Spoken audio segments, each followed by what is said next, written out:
Hello everybody. So let's continue with another video on backflower remedies, this time a group of loneliness.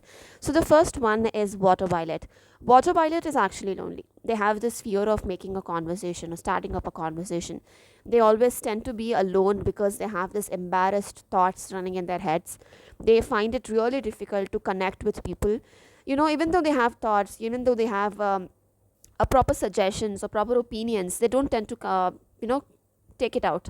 They just keep in themselves because they have this embarrassed or awkward thoughts in their heads, right? And they also tend to be alone because they have no interest in making conversations because they obviously fear it. And it is given, they often clear and talented but leave people alone and go their way.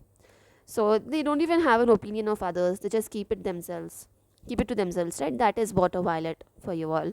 But it's good to be alone, right? When you find peace with yourself, you would love to be alone. But if you're always alone and you're finding it difficult, if it's a choice not a chance, then that's a problem, and then they may require water violet, right? Even in illness they find it peaceful living alone, they don't want to share it also. So that is weird, right?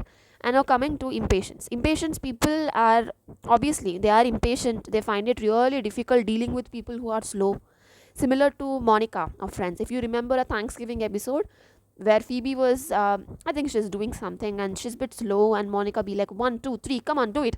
So it's like that. It's like forcing them, or like they find it really difficult too, like dealing with them. And they tend to take up things on their heads or take up things on their shoulders. They be like, you keep quiet, I'll be doing it. So it's a kind of weird thing. If you're always impatient, if you're always running or rushing with your thoughts in your head, then that's not good. Like, it's not a good thing. That will create a lot of imbalance, it will create a lot of worry too in your head. So I think impatient, if you take this remedy, then you will become more calmer and more slower. You'll understand other people's more better, in a more better way, and you tend to understand their speed too, and you don't always try to be on your toes. You'll just slow down for a bit, right? It's a better thing to be. And being like that, impatient, you always be like you left out in a group because nobody wants to be with you because you're always on your toes. And now coming to Heather is mostly like they have a fear that they may end up alone. So hence they try to be more self-absorbed, self-indulgent, keep on talking about themselves, cut the conversations, make it about themselves so that they don't miss out. And they are having this misjudgment, right? They have this misunderstanding. If they keep on talking about themselves, people will come to them. That's the exact opposite, right? So that is why they find it difficult to form relationships and tend to be alone.